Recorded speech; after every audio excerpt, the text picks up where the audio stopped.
All right, we're back at you with another edition of our live Talking with Friends podcast. I am Sports Information Director Levi Converse, and as always, I am joined by my assistant SID, Morgan Raspberry, here at you, Yeah, we're chilling. We're at a slightly different location today at the football press box. So, like, when we first originally started our podcast, this is now where we have resulted back to. So things come full circle. It's only appropriate. Did. It's only appropriate that we had to climb these stairs again. Yeah. Well, we're going to be climbing tomorrow for home football, which we'll get to here in a little bit. Yay. But yeah, so we might as well do it today. All right. So today we are joined. Our special guest is our freshman softball player Jennifer Garcia. Jennifer, it is awesome to have you here with us. How you doing? I'm doing good. All right. Well, first of all, you being a freshman here, you come from California. Yes.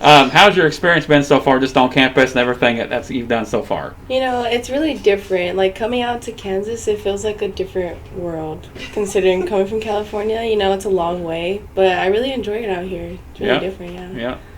Well, you've definitely taken things by storm early. You've already been named KCAC Player of the Week. Yeah. And there's plenty more to come. I think if you keep doing that. Normally when freshmen comes, whether it's baseball, softball, football, whatever sport, basketball, there's an adjustment period to the college game.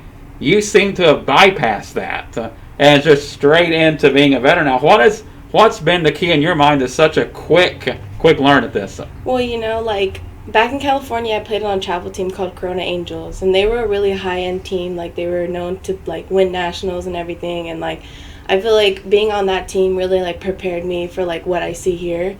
So I feel like the adjustment from that to college was really no difference. Like, I played D1 pitchers. I played with, just a lot of good athletes. So I feel like playing with them and then coming here to play, like, college softball, like, it was almost similar because, like, with how they prepared, Yeah.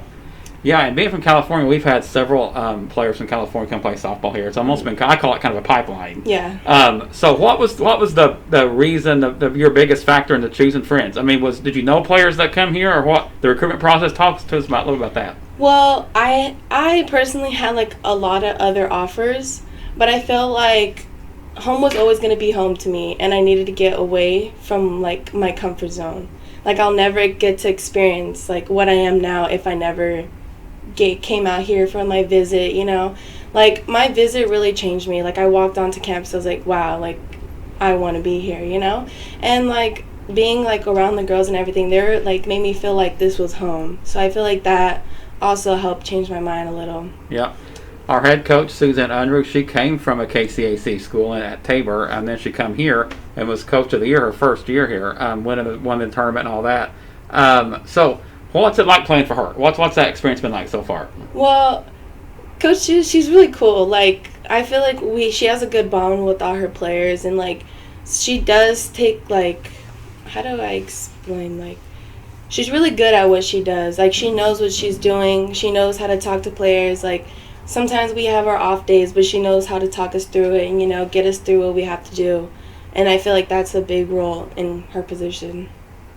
So last night, you sweep Central Christian 9-0, then 11-0. The second game was a combined no-hitter. Mm-hmm. So I want to ask this: it was a 5-inning run rule game. So were you girls aware of what was going on? That you had a no-hitter going, or did it happen so quick it just kind of come up on you? No. Honestly, I don't even think we realized that we had a no-hitter until the end of the game when Coach Seuss told us.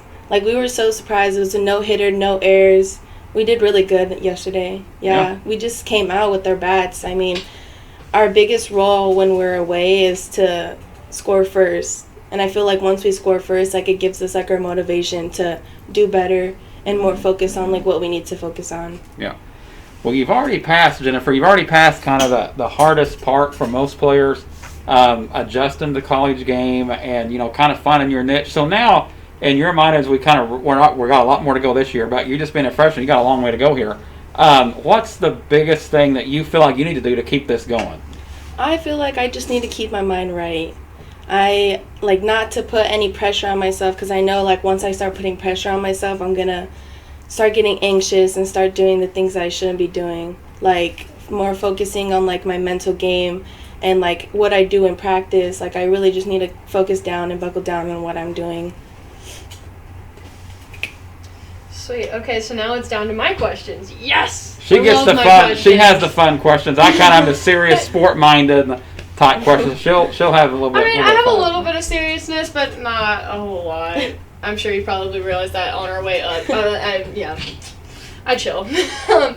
But I was wondering, so how did you feel? Okay, what part of California are you exactly from? I'm from LA. Oh, okay, so this is going to be a great question. Is this your first time ever actually experiencing snow? Yes. Yes? Okay, and man, you had us on a weird and wacky winter this year. Not going to lie, I'm from Texas, so this is my first time ever living in snow as well. When I came here. That was interesting. So I can only imagine, like, how did you feel about that? It was... I don't know. I didn't like it. I liked it. Like, I liked playing in it, like, hanging out with my friends. Like, we went sledding and stuff like that. But driving, I didn't drive. I had my friend drive me places. Like, I don't know. I couldn't do it. I don't know. I didn't like it. It's not what people make it seem to be. Like, it's different. Going, like, to Big Bear and stuff like that, like, it's different.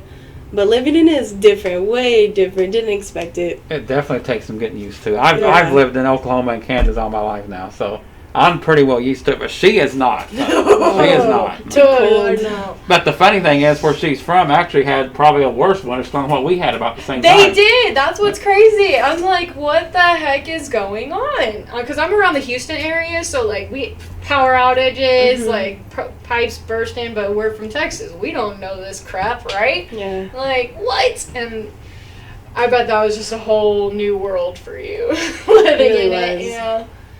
Well, at least we're done with that. Now we're in NATO season. That's what I like to call it. I don't know. I call it NATO season or Nader season. It's one of my favorites because so far I've actually surpassed being in a tornado environment. But are you excited to potentially see your first tornado? I am not. I don't think anyone wants to see one. No. I don't think you want to see one. It's I really don't. Yeah, we have a safe room at our house, and it's when the sirens go off and if you're in a tornado warning, it's not no fun. Mm-mm. It's not good. No, definitely not. But you'll get to experience it at some point, though. It will happen. You may not be in one, but you have to probably take shelter from one at some point while you're here. So, especially since this is like your first year here, and I'm sure this is your first time ever actually living in Kansas or just being in this area for sure. Have you gotten to like explore the city very much? I did actually. Like when I first came out here, a couple girls on the softball team, they took me around like downtown and by the river and stuff like that. So like, it was all pretty cool. Everything is much different from where I live, so it's kind of a cool experience to like see different things. And so far, what has been like your favorite experience here so far? I don't really know. Like, I honestly, if I'm being totally honest, I don't really go out much. I'm more of like a homebody. I like to be home and I like to sleep a lot. So I guess like when I get the time to sleep, I'm gonna sleep. You know? I feel that. Yeah, I feel that. Well done. Yeah. So, especially with you already having such a big impact on the softball team, only as a freshman, what can you probably potentially see yourself in the future doing for the team? I know that's like a lot. I know we can't foresee it, but I mean, like, what would your expectations be for your future years here at Friends? My expectation just to keep what we're doing. Like, what we're doing right now is really good, and hopefully it'll, like, take us to where we want. We want to win the ring. Like, we all want the same thing, and I guess, like, that's a good thing because we all don't have different mindsets. If we all have one mindset, we're all going to do whatever we can to get to where we need to be. So I feel like it would be good. I'll have a good year here.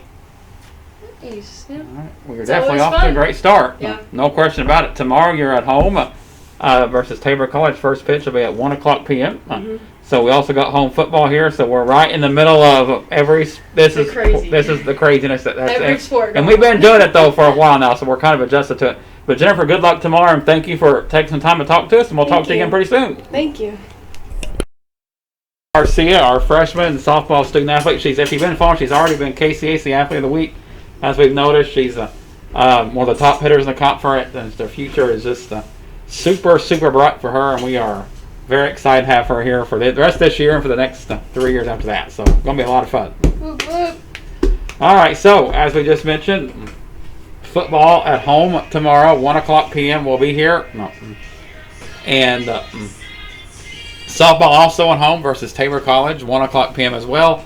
Number 23 ranked Southwestern will be here. Kickoff is at 1. So, going to be a nice test for the Falcons football really squad in their will. last game of the year. And it's been crazy. Like, they haven't been able to do very much since, like, what, September maybe? October? Yeah, their last game was the first part of November, and they've not played since then. So Yeah. Like, to me, that's crazy. Because, like, I mean, we went from volleyball being, at least we've been able to get out and practice. However, we do play inside, so that's very, very helpful. But, like, the guys haven't even been able to really come out and practice, or they try to make the most of the practices. However, they practice in, like, 30-degree weather usually. Yeah, so that stinks. And I'm sure that's been a very interesting time for all of them. Yep. Oh, no doubt about it. I'm excited to see what they're going to do tomorrow against Southwestern. Yeah, I'll tell you what. Southwestern College, they have they're ranked 23rd in the country. They're 5-2. Yeah, they're 5-2 overall. They're 3-2 in the conference, and they are loaded. There's no question about it. They have a trio. They have a trio of players to watch out for. And it's Keyshawn Wyatt, the running back, quarterback Brad Cagle, and wide receiver Keyshawn Jones. Wyatt is second in the conference in rushing yards per game. Quarterback Brad Cagle second in the league in passing yards. And then Keyshawn Jones leads the league in receiving yards per game and also has caught 8 touchdowns, including a 97-yard touchdown. Wow. So they have 3 of the conference's top offensive weapons all on that side of the ball. They are stacked. They are really, really good. So it's going to be a true test. But I'm sure the Falcons will give them a run for their money, I think, still. Yeah. Just because, I mean, we're a home team, home field, whole 9 yards. It's going to be the last one game of the game. year. So. Last game of the year. We're going to let it all hang out. But as I put in my preview today, what's next is kind of an atypical short off season that's coming up, because we're normally, you have November to late August till you play. Now it's late March. We're going to play again in August. So we're not going to have the same off season that we've had normally, but it's going to be an interesting thing. Yeah. This whole year has just been interesting. Yeah, Falcons hosting the Builders tomorrow. Tickets are available on our website, and if you can't get out here, portal.stretchinternet.com/friends. We'll have the live stream for you, but we'll be here to cover it for you tomorrow. Kickoff at 1 p.m. And again, softball in action, same portal, same link. 1 o'clock p.m. That game will be at Two Rivers Youth Complex. We hit on it with Jennifer a little bit. Falcons won twice yesterday, 11-0 and 9-0 at Central Christian. The final game was a combined no-hitter that Michelle Crowell and Isabel Schwein teamed up for. Crowell went the first 3 innings, Schwein went the next 2, and combined the no-hit the Tigers on that. So the Falcons softball now 13-10 overall. They'll be in action again tomorrow again versus Tabor College. So again, that's the home events. Volleyball is going to be in action. The KCAC tournament on Sunday at Avila University. The Falcons are the 9th seed in that. Yes. And they'll be at the 8th seeded Avila Sunday afternoon at 1 p.m. in Kansas City. They kick off their postseason run. So that's going to be an interesting time for the volleyball team as well, because they're like 50-50 with Avila. They went there to Avila to play them, ended up beating them there. Then they came here to our gym, and Avila ended up beating us. So it's like a neutral playing field. We don't know who's going to end up actually coming out on top on Sunday, because it's just been one or the other. It hasn't been one triumphing over the other so far, and 2 are both equally great teams. So this is going to be fun and an interesting game for the Falcon volleyball team to see if they're going to keep continuing to go on. Yeah, and the funny thing is, both games were 3-set matches. We beat them there 3 sets. They come back here and beat us in 3 sets. Yep. It's definitely an interesting time. I know that coach doesn't like to talk about that game very much, but I'm sure he wants to go back out there, and I'm sure all of the seniors and just all the rest of the players, they would just want to go out there and do the best that they can and just go all out there. And they're playing pretty good ball right now, actually. They're coming off a tough 5-set loss at Bethany, 16-14 in the fifth. A pretty solid Bethany squad. Before that, they upset Tabor, who's receiving votes in that latest top 25 poll, in 5 sets, 15-9 in the fifth. So they're playing, the last 2 matches are arguably 2 of the better matches they played all year, particularly the one against Tabor. Yes. In that win. So they're going in there with some momentum. We'll see if they can keep it up on the road. So in baseball, will also be in action today at Sterling. 3-game series going on there. And they start off really, really good. They're trying to get back on the winning note at Sterling. So we'll see what happens there. But the first game of that series is going on this afternoon. First pitch is actually at 2 o'clock. So that game is now underway. Tomorrow its doubleheader is a noon 9 and 7 doubleheader at Sterling. So that's baseball in action. And next week, that pretty well covers this week, what's coming up. Well, this past week also soccer did play. Yes, and soccer is actually now getting ready for the KCAC tournament. Yep. But men's soccer has one more match before that. And they actually have a non-conference match ahead of that tomorrow at Tabor. So the men's soccer Falcons are going to be back home next against Sterling College. Not Sterling, Newman University. I'm still looking at baseball. They're going to be hosting a non-conference with our neighbors down the street, Newman, next Wednesday night at 7 p.m. And but tomorrow they're in action with the women. The women kick off at 1, and the men will play at 3:30 at Tabor College. So then the KCAC tournament for both teams will begin in about a week and a half. Actually about 2 weeks now. April 10th is the kickoff date for the men, and they are in line to host a match as well. They are currently in the top 4 in the standings. So that's coming up for the soccer Falcons. So again, a lot going on still yet. We're still wrapping up the fall sports as we are set here in the end of March. We talked about it coming up. We knew everything was going to happen at one time, and it is. And we'll be here to cover everything for you. So again, that's what's going on in Falcon Athletics right now. We now have to get a little bit to our brackets, I think. I think my bracket's doing good. Your bracket's doing really good. If Alan is listening to us, apparently my bracket's been really great. It's doing well. It's better than mine is. Yeah, I think it's better than most people's right now. I'll tell you. I'll just say this, and if Alan, I don't know if Alan's listening or not, but I think next year I'm gonna execute your strategy to fill in the bracket out this year. I think it's worked. Oh, really? I think it's worked. Whatever you've done this year has really, really worked. I think so too. I think it was a very great strategy. However, I just kind of picked. I think I'm going to go just go with all of the upsets. Like that's what we're going to do. I think it's better. Whatever you did is better than what I did. I know, right? Yeah. So I had some logical ones in there, but I definitely had more upsets than anything else, which obviously has been helping me. So let's go. No. It worked. No. However, can we go straight into our random topic really quick? Because I'm so excited about this if it happens. Well, and really the random topic is going to coincide with our bracket topic. I know, so that's why I'm like, okay, so we'll wait a little bit longer. Well, we'll get to it. But on your bracket, you have, your championship game is the number 1 seeded, one of the 1 seeds, Michigan. Yep. Facing a 2 seed in Houston. Yep. Well, the random topic is that if that game happens, if Michigan-Houston happens, that would be a rematch of a game in 2018, an NCAA tournament game. That happened. That was here. That was at Intrust Bank Arena. That game happened here. And Michigan, the play that they ended up winning on, practiced that in our very own gym. Yeah. Like Tyrone Poole hit the 3-pointer.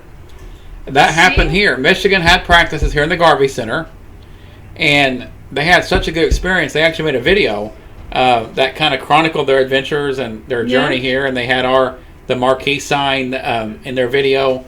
And their head coach at the time, John Beeline, he actually tweeted good luck to us. He had a good experience with head coach Dale Faber. Yep. And he said he's going to be a fan of ours from that point on, and he has been. And that was good for us. It was good for them, and they took that and they advanced to the national championship game that year before they lost to Villanova. And a Villanova team was pretty much a team of destiny that year. They really beat Kansas big in the Final Four. Yeah. But Michigan had a big run. They eliminated Sister Jean, Loyola Chicago, in the Final Four that year, who is back now in the Sweet 16. And Michigan, if Michigan-Houston happens, it's going to be a rematch. We're going to happen here in Wichita, in Trust Bank Arena. Tyrone Poole hit the game-winning shot. Michigan wins. And goes on the national title game, and they practice that play right here that they talked about. So that's pretty cool. And that's why I'm like, okay, I'm really kind of hoping that this championship game does actually, like, pull through. Will it? No idea. But if it does, I think this would be so cool because, I mean, this was, like, a huge deal to Houston as well, considering that they only lost by 1 point. Yeah. You know, like, this is a huge, huge deal. And I feel like if this was able to have some sort of a rematch and actually happen once again, I feel like we'd be seeing a whole entire different ball game from Houston than what we did here at Intrust. Houston's very good. I mean, they're the 2 seed. They come out of the American Athletic Conference. They're coaching their Kelvin Sampson, who a lot of people remember as a coach at Oklahoma. And then Indiana, before he got to Houston, is very good at Oklahoma. And Houston has their hands full with Syracuse coming up this weekend. Yes. As does Michigan. They got Florida State. Yep. A really tough-minded defensive Florida State team. But, yeah, if that happens at your bracket, it would be a rematch of a classic game here in Wichita, and would hold a lot of special meaning for people here in town. That'd be pretty cool if it happened. And I mean, and not going to lie, I have Michigan winning the whole entire thing. Will that happen? No idea. But the Wolverine inside me is hoping and praying that it does. So I'm intrigued. I really kind of, because these are 2 of my favorite teams, 2 of my favorite schools that are in it right now. You know, I mean, my hometown won, Houston. So, and then you have Michigan, which is just like my home's team.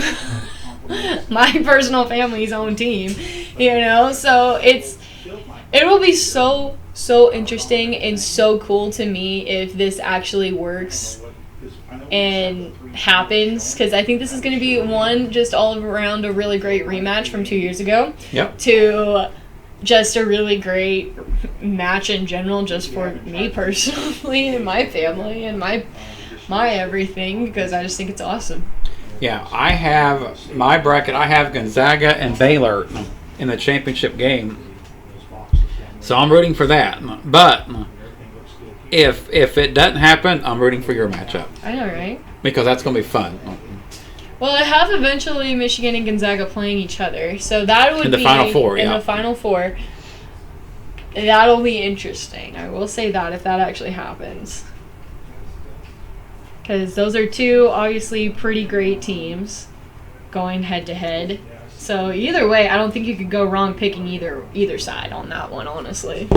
No, and Michigan, a lot of people was curious how they would perform without Isaiah Livers. And so far, so good. They've not had any. And same for Villanova, who's playing Baylor this weekend. I thought without C.J. Gillespie, their starting point guard, they would.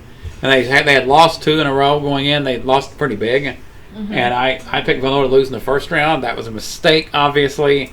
I did have Michigan on the Elite 8, though, notwithstanding. I did have them going pretty far. But they've proven that so far they're doing well. Now, Florida State will pose a lot of problems because they got at least 1 lottery pick coming in the NBA draft, Scotty Barnes, who is a great defender, great 2-way player. Florida State is just a really gritty, defensive-minded team. Yeah. That's gonna cause problems. But I think Michigan wins that. I had them winning this game on my brackets. I think Michigan wins that. And I think where they may come into some trouble, if the seeds hold up, is in the Elite 8 when they play Alabama. Most likely Alabama. Alabama can get up and down the floor and can shoot the 3. If Alabama's hitting from the perimeter, they're really tough to beat. And I think that might be the first game where Michigan really misses Isaiah Livers. But who knows? I mean, who knows? That would be a great matchup too, though. But again, if it happens, Michigan-Houston, that's. I hope that our locals here will rehash that if it happens. So that's a pretty big deal here, and let's hope they tie it back together. I think it'll be a fun time if that actually does go through. Not gonna lie, I think this is gonna be great.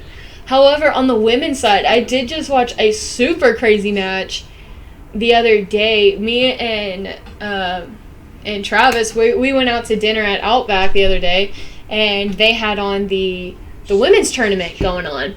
And it was Iowa State and Texas A&M. Holy poop, what a game. We didn't watch the whole entire game. We only watched, like, it was, like, already down to, like, the fourth period. So we weren't, you know, we didn't think it was that big of a deal. Like, they had just started the fourth period when we sat down to eat. And it ended up going into overtime in, like, the last 30 seconds or so, or maybe even just, like, the last minute. Iowa State was up, like, 68, or they were up 65, or 75 to 68 against A&M. I honestly, personally thought, okay, this seems like it's going to be kind of over, you know, but definitely underestimated for a sec, because, like, in the back of my mind, I was also thinking, well, I don't know, you never know with A&M what you're going to get, but they definitely surprised me because they came back with literally 30 seconds left to go and ended up just coming back. Like, they were up, or okay, now we're at 70. Okay, now we're at 74, you know, and then, or 73, and then they ended up shooting a two-pointer and made it and tied it with like 15 seconds left to go. I was like, oh my stars, this is insane. And then neither team just ended up outplaying the other one for the last 15 seconds, and it was crazy. It was cray, let me tell you. Definitely There's some good games in the women's side this year. Yeah. Caitlin Clark of Iowa's tearing it up. Mm-hmm. She's been the star of the tournament so far. And, the women's side, I picked the women's bracket, but I have to go back and look and see exactly who I have winning it all. But I know that A&M ended up coming back and winning the whole entire game in overtime. Wow. But it was crazy because, like, what was even funnier is that I kind of looked back on it, did a little bit more history before the fourth period, after the game was already over. Like, A&M was actually behind for a majority of that game, if not the whole entire game. Was basically behind, not by much, obviously, but, like, they were behind Iowa State. Like, Iowa State kept ahead, and then all of a sudden A&M just came out and tied it, and then beat them by like 2 in overtime. It was crazy, and it was still close even in overtime. Like, nuts. It is. It really was. And like I said, there's women's has been anything but chalk. Mm-hmm. As has the men's bracket. I mean, there's been more. I mean, you got Oral Roberts at the 15th seed on the men's side. Yeah. In the Sweet 16, and you've got my goodness, Loyola Chicago, who I believe is underseeded, but as an 8th seed in the Sweet 16 once again. You got Syracuse in 11. They seem to do it every year under Jim Boeheim. And I think one of the biggest shock games right at this moment in time was Abilene Christian and Texas University, or University of Texas. No doubt. Wow. 14 over 3, and I did not see that coming. I feel like that was definitely a game that broke majority of brackets. It did. If not all brackets, definitely majority of brackets. I'm pretty positive of that. Like, wow. It broke mine because Texas had just won the Big 12 tournament, and I actually had them. going to the Final Four. And boy, that was a mistake. I've lost 2 Final Four teams so far. I still got 2 in it. I lost Illinois to Loyola Chicago. Yeah. And then I lost, of course, Texas there. I've still got Gonzaga and Baylor, and I just felt like all year long, I could have picked more upsets, but I felt like all year long, Gonzaga and Baylor have kind of separated themselves from everybody else as the 2 best teams in the country. So I stuck with my gut, and I went there in the championship game, and then I had Baylor win it because I felt like before they had their COVID pause, Baylor was the best team in the country, I thought, at that time.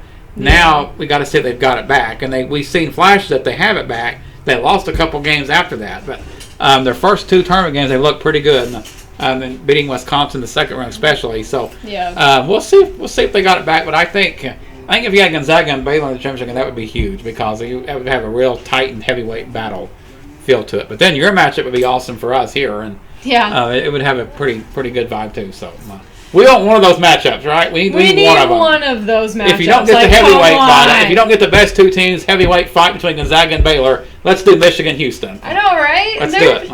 They're both really great teams anyways, too, and I think having another rematch would be awesome. A rematch of a classic tournament game. Exactly. Classic. That was such a good game. Such a good game.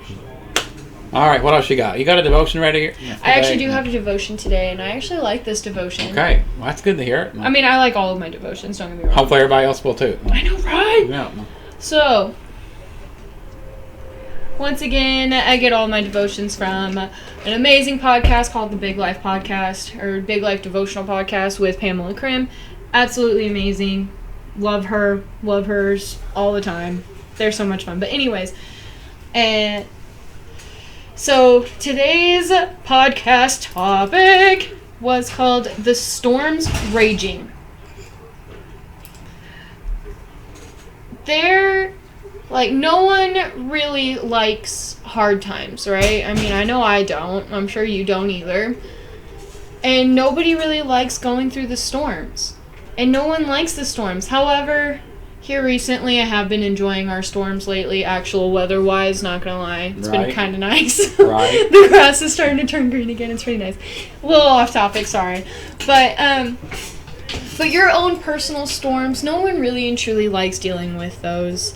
And it's always, there's so much uncertainty and there's so much chaos that can come with these storms. And, I mean, if you want to compare it to tornado season, yeah, there's so much chaos and just so much uncertainty dealing with those that it causes a lot of panic and it causes a lot of harm. But, hang on, I got a little lost, sorry.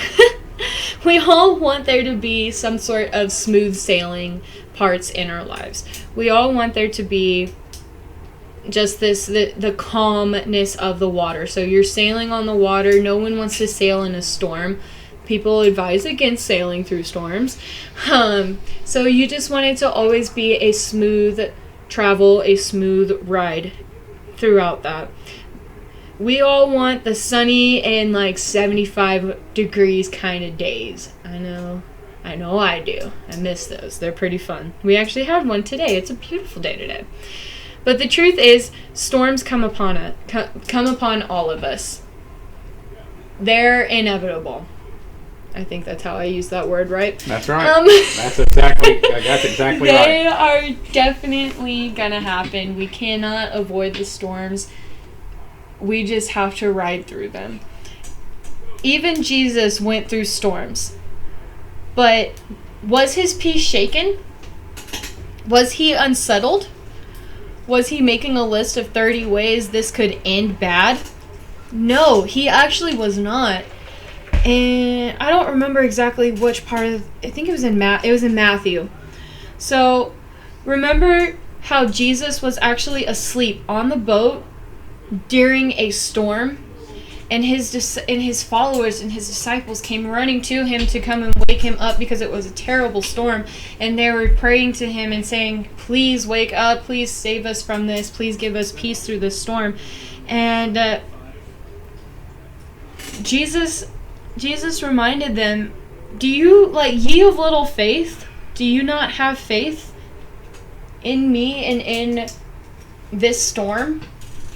So that I can get you through this storm? You just have to be settled. You have to trust. And he has the power to control the wind and the waves. He has the power to make it all go away. He had the power to keep the storm from ever even showing up. But did he? No, he didn't. He never did that because he wants us to go through these storms. He wants us to go through these challenges. Because even through the storms and the challenges, we have to have faith in him and we have to know that he is going to get us through this storm. But we have to wait it out. We cannot just expect him to automatically do it. He let the storm roll in. He let the skies get dark. And he let the boat rock. He allowed the storm. In Matthew 8, verses 24 through 27, suddenly a furious storm came came up on the lake so that the waves swept over the boat. But Jesus was sleeping. The disciples went and woke him, saying, "Lord, save us. We're going to drown." He replied, "You of little faith, why are you so afraid?" Then he got up and rebuked the winds and the waves, and it was completely calm. The men were amazed and asked, "What kind of man is this? Even the winds and the waves obey him." Jesus wants us to go through these storms because he wants us to come to him to get through these storms. If that makes any sense. Yes, absolutely. Yeah, he's the only way. He's the only way that can. He's the only way through it. Absolutely. Mm-hmm.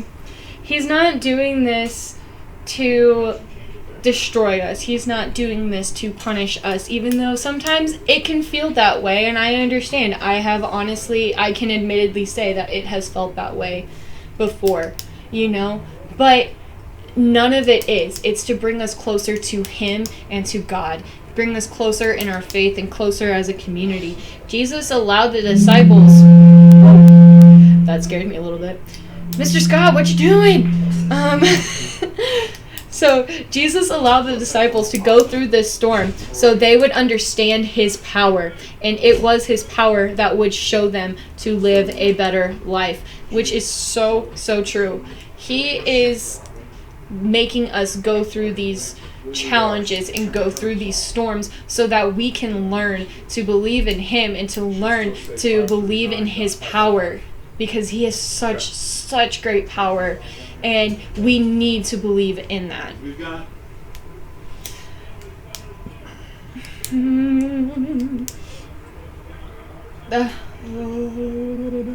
Sorry, I got a little sidetracked.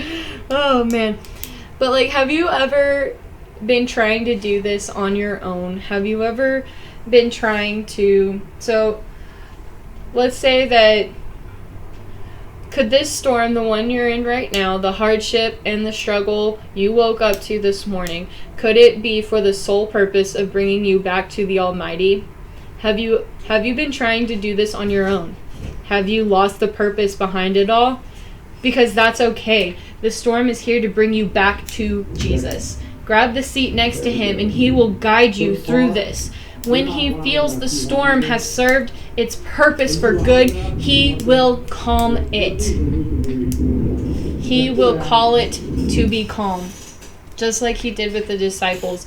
They were scared. They were nervous. They were unsettled by this because they figured they were going to drown.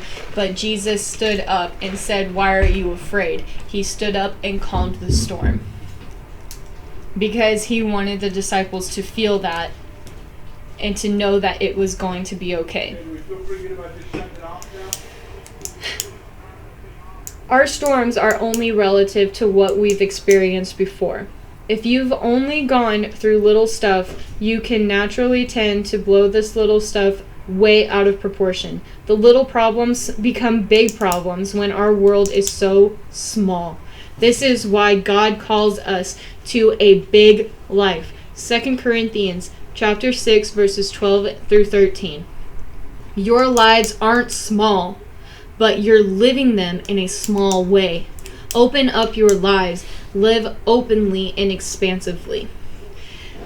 We tend to focus on the little things in life. The little tedious things that can set us off are actually the things that we do not need to focus on, because we have such a big and amazing life that we should not be spending and just wasting our time on these little things that do not actually really and truly matter in the big picture.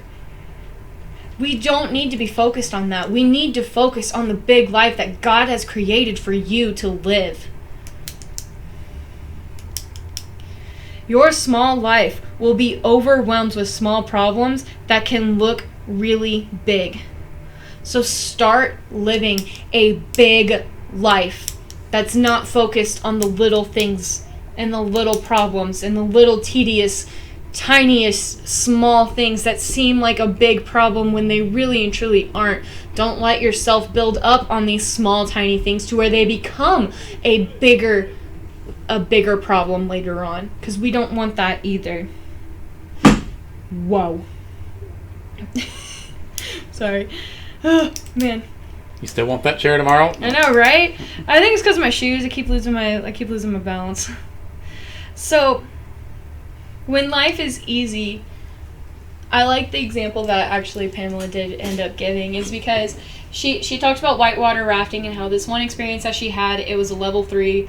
There was, like, she went on a journey to Colorado, and level 3 really wasn't that big of a deal. You know, like, it's medium, and it's still full of adventure. However, it's not like, okay, 4 or 5 where we could potentially die from this, you know? So it was definitely like a safer route. Well, right before they had gone, it had a huge snowfall in that area, and when the snow melted, it all went into the river, which the more water, the more rapids you have. So the level 3, they ended up going through. It was tough. It was challenging mentally and physically. Nobody lost control of the boat, though. They all stayed in it, which was absolutely amazing because, yeah, I don't think I could do that. But, and at the end of it, they actually said that they ended up going from actually a level 3 type of whitewater rafting. Whitewater rafting. Sorry, I keep getting tongue-tied. But, so they went from a level 3 to what actually was really and truly closer to a 4.5 because of how much water was there. She was overwhelmed with just enjoyment and proud of herself and proud of the women that she was with in this adventure. It was such a cool experience. And, however, she did it the following year as well. Well, this time they actually, instead of having an overflow of water, they had a decrease of water. So it was very low water levels. So the level 3 felt more like a float trip than like just kind of sitting there floating in a boat versus actual adventure like she experienced the year before. However, so many of the new people that had never been before did not have that experience that she had previously. So to them, it was an extremely amazing and wonderful adventure. That was scary, that was intense, and blah, blah, blah, blah, you know. And 2 people actually ended up going overboard. Wow. I mean, it wasn't that big of a deal because it wasn't super challenging, you know, but they did actually have 2 people go overboard and got them back in the boat, whole 9 yards. But she said that the way that you actually stay in, I've never been whitewater rafting, so I wouldn't have known this, but when you're in there, it's, you want to lock your feet in, or like you want to make sure that your feet have a good grip somewhere underneath, like you are strapped in with your feet, basically, is what she said. And when it's hard and when it's intense and exciting, then you feel like you have to stay strapped in. That's why the first trip that was actually more intense, they didn't have anybody go overboard, is because you are so locked in into what you need to do that you're not thinking about it. And the reason they had 2 people go overboard on the easier one is because it was easier. When life is easy, you're going to fall into temptation. You're going to fall into mistakes. You're going to fall into all these different things that are not actually protecting you the way that they should be. And we have to keep that in mind when we are going through these storms. Jesus is literally strapping us in. Jesus and God are our straps. They are what is going to keep us in during this storm or during this whitewater rafting. Yep. It's not the little things that we get too excited for because it actually feels easier. No, because life is not easy. I'm sorry, guys. Life's not an easy ride. It's not an easy road. It's not. I've lived to learn that. I'm sure everybody has, but it's so true. And we have to believe in God and Jesus that they're going to help us keep strapped in, and they're going to help keep us out of the storm or help us get through the storm.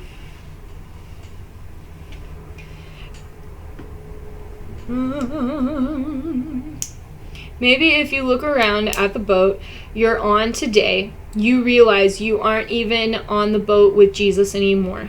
You jumped ship some time ago when things started getting a little easier. You wanted the boat that went faster. You wanted the boat that looked more fun. The only thing wrong with that is you forgot to ask if that's where Jesus was going to. That's a good point. We have to make sure that we continually have Jesus with us in our boat through the storm, because he is going to get us through the storm. But when things look easier or things look more fun or whatever the case is, we can start to lose our way from God and from Jesus just alone. That's so good. That's so good. It reminds me of a prayer that I heard a while back, and it's so powerful, and it's short, but it just really boils it down to where, oftentimes we pray, oh God, just bless where I'm going, bless where I'm going, bless my plans, bless me where I'm going to go. No, we need to pray, help me to go where you're going to bless. Yep. Guide me where you're going to bless. Not bless me where I'm going, but help me to go where you're going to bless. Help me to go where you're going to be there and where it's your will. We try to fit God on our plans, where really God wants us to fit into his plans. Yep. For what he's going to do.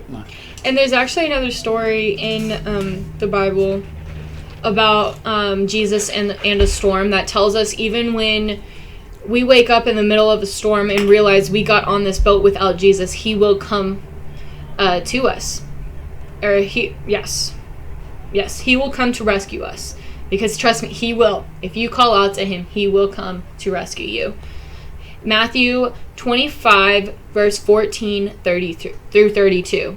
Wow, this is a long one. Anyways, shortly before dawn, Jesus went out to them, walking on the lake. When the disciples saw him walking on the lake, they were terrified. "It's a ghost," they said, and cried out in fear. But Jesus immediately said to them, "Take courage, it is I. Don't be afraid."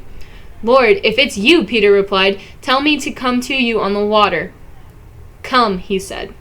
Then Peter got down out of the boat, walked on the water, and came toward Jesus. But when he saw the wind, he was afraid and began to sink, cried out, "Lord, save me." Immediately Jesus reached out his hand and caught him. "You of little faith," he said, "why did you doubt?" And when they climbed back into the boat, the wind died down. Then those who were in the boat worshipped him, saying, "Truly, you are the Son of God." Maybe it's time in this storm to call out to Jesus. When we start to lose our concentration and we start to have doubts, that's when we are beginning to sink. That is when we show that we are sinking. But when we call out to him to come and save us, to come rescue us, he will still be there for us, even if we did lose our doubt for even the slightest second, because we were afraid. He will come to rescue us. He will come to save us from the storm or from drowning or from whatever the case is, whatever struggle you are dealing with. He'll make repairs with you. He will direct this ship with you. He is here to be with you, not do everything for you, just like we said in one of our earlier devotions. He's not here to do this for you. No. Like you still have to put in the work. You still have to put in the effort. You still have to do all of these different things. God can't just do this on his own, or Jesus cannot do this on his own and make life easy for you. No, you have to go through these storms and these challenges. You have to, because it brings you closer to him. And it's going to make sure that you don't lose your faith. You don't lose your doubt. You do not fear.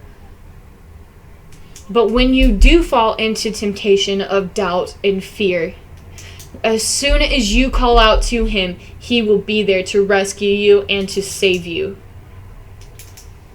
Very good. That's good stuff. Thank you.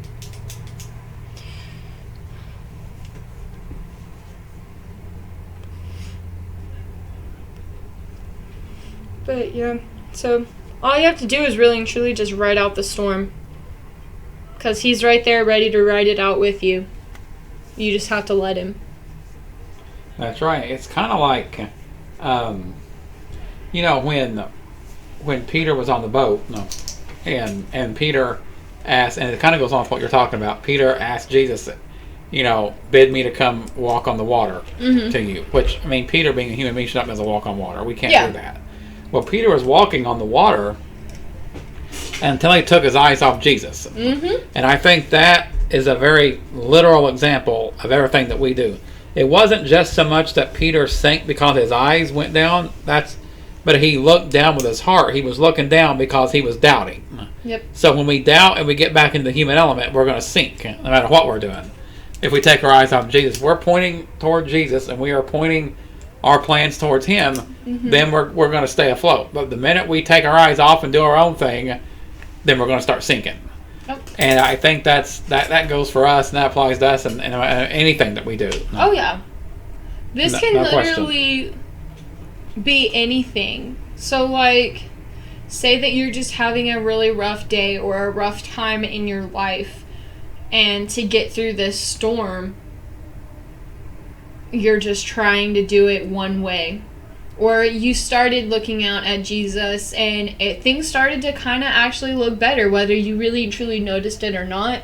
Things were actually getting better in your life. And then as soon as you stopped, it can easily just turn right back around on you and something else could happen. And it's not because they want you to live in fear. No, Jesus never ever wants us to live in fear.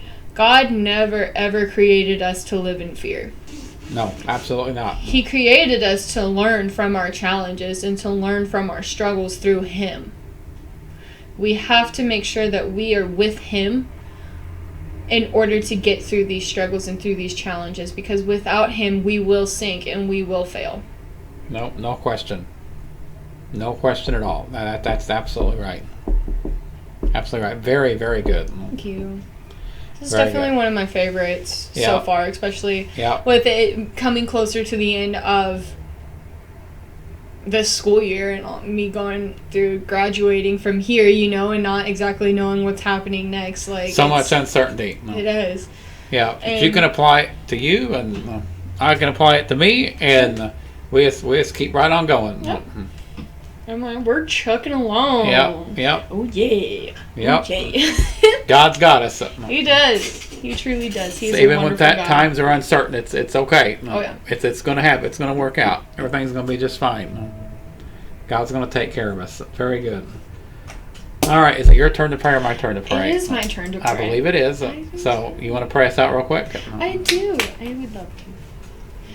Dear Lord, thank you for this absolutely amazing and wonderful day. Thank you for helping us getting through each and every single one of our storms. And if we are going through storms or challenges at this moment, please, I just ask and pray that you are with them in this moment, whoever is going through these different challenges, and help them to realize that you are there with them and to let them, and I hope and pray that they actually come out and seek you through this whole entire process that they are going through, Lord. I ask that you continue to bless each and every single one of us in our day-to-day lives. I ask that you put your hands on all of the athletes and the coaches and the staff that is traveling anywhere and everywhere this whole entire weekend, or just throughout the whole entire week or time or month, however long this lasts. Just I ask and pray that you just continue to keep your hands on them to make sure that they stay safe with all of their travels and through this pandemic and everything. And Lord, I just ask that you, just keep on doing your thing, we're all having a really great time, and we appreciate you with everything that we have and everything that we are. So, in your name I pray. Amen. Amen. All right. So, it's a little awkward prayer. A lot of fun. Yeah. Well, sometimes those are the best. You know what? Awkward most prayers sincere, are most awesome. honest. Yep. That's us. That's us. That's who we are. So sometimes those are the best. Yeah. All right, so we appreciate Jennifer Garcia coming on with us today. Yep. We are going to be back with you next week, but we're going to be at a different time next week for the next 2 weeks, actually. Mm-hmm. Thursday at 3:30 p.m. Next week we're going to have baseball. Next Friday at 4. And then the next Friday, Morgan's going to be out of town at a wedding. Yay! So we're not going to miss a week though. We're going to be with you Thursday at 3:30. The next 2 weeks, and we're planning on getting back to our next regular Friday routine after that. But. And another reminder, tomorrow 1 p.m. football is at home, regular season finale. Seems weird saying that in March, but yeah, regular season finale, 2021 finale, which we never have in football, but we do this year. It's just weird. Southwestern College, number 23 ranked 2 in the country, is here at 1 o'clock. We'd love to see you out here. Softball also at home against Tabor tomorrow at 1 o'clock as well. So anyway, for Morgan, I am Levi. Thanks for tuning in today. And we will talk to you again next Thursday at 3:30. Have a great rest of your day and a great weekend.